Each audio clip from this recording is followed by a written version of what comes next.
So I want to tackle something. I want to go after something that I don't like. And this is what people try to call the beast system. You know, you can't defile people's consciences by making them think that they cannot live in the world and just hold faith in a good conscience. There's so many YouTube false prophets who want to put you in a situation where you have no way to have a good conscience before God because of the world system that we live in. They continually call it the beast system. Not because they want to acknowledge that everything, that we're free and that everything's passing away and that we should live soberly and just wait for Jesus Christ and enjoy God's grace towards us in the midst of a crooked and perverse world. They don't want you to enjoy grace. They want you to be defiled in your mind because of sin and the world system. And Jesus didn't operate this way. He didn't do this to people.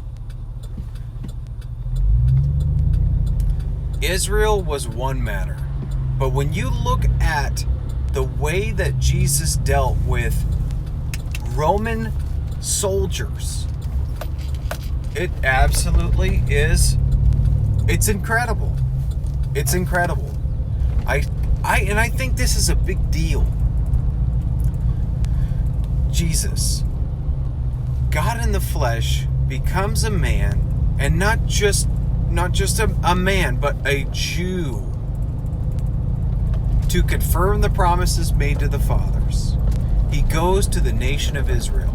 Now, I want you to realize that Daniel's prophecy says that when the king, the Messiah, when he comes, all the kingdoms of this world become the kingdoms of our God. He decimates all of it. He puts an end to it. He destroys it.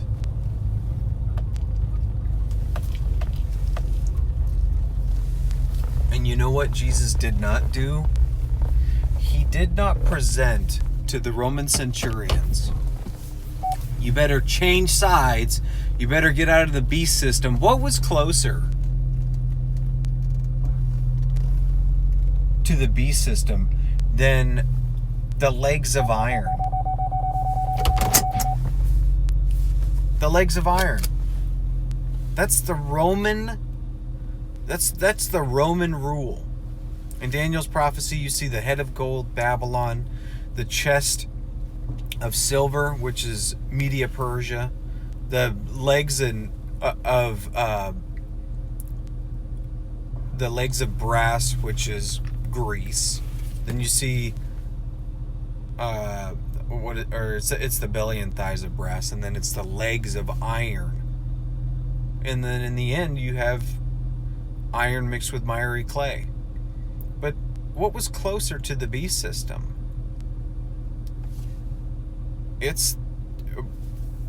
Jesus did not go and talk to them about the beast system. When the Roman centurion said, Jesus, my servant is sick, I know that you are a man of authority. I know you can heal them. Just say the word and it's done. Jesus didn't try to attack his conscience with accusations about what he was doing and how he had oppressed the Jewish people and how that was not going to end well for the Roman people. How that was part of a system of the world. And not just that, but a satanic system. That wasn't part of his entire thing. No, it wasn't. Jesus said, I haven't seen faith like this in all of Israel. He didn't tell him to go change his profession. He didn't go tell him to stop doing what he was doing. He commended his faith that the guy understood what it was like to have authority.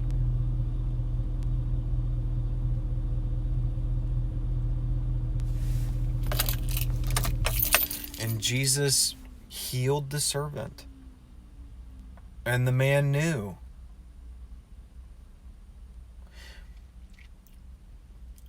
I just see this vaccine scenario. People want to condemn others' conscience rather than saying, your faith has made you well. They want to say, you better stop. You better change. You better change your profession. You better stop what you're doing. Because it's part of a beast system. Well, newsflash. The whole world lies in the lap of the evil one. It's all the beast system. That's what it is. We're just holding faith in a good conscience. We're not looking for ways to perfect our conscience by exactly what we're doing and whether or not we're on God's side. That Roman centurion was absolutely not conducive to the Jewish prophetic plan. But Jesus still saved him. And just like Rahab, when she received the spies, she received the word of the spies and hung a silver thread, a scarlet thread in the windowsill.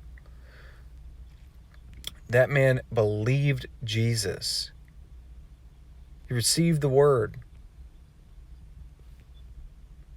And whatever he did in the past, and even whatever he was doing in the future, it didn't matter. He was received by Jesus. Jesus received him. He received Jesus. He believed the word. And his conscience was okay, even in the situation that he was in. A vaccine is nothing. A profession is nothing. Faith in the word that makes you clean. Faith in the word that receives you openly, receives you, that God receives you, that Jesus Christ is the answer. That's such a much bigger deal. And it makes everything else nothing. You can't try and build up a righteousness for yourself based on what you're doing. It's either the blood of Jesus, the righteousness of Jesus. He's either everything or not. He's already done everything. There's nothing we have to do. We just simply believe.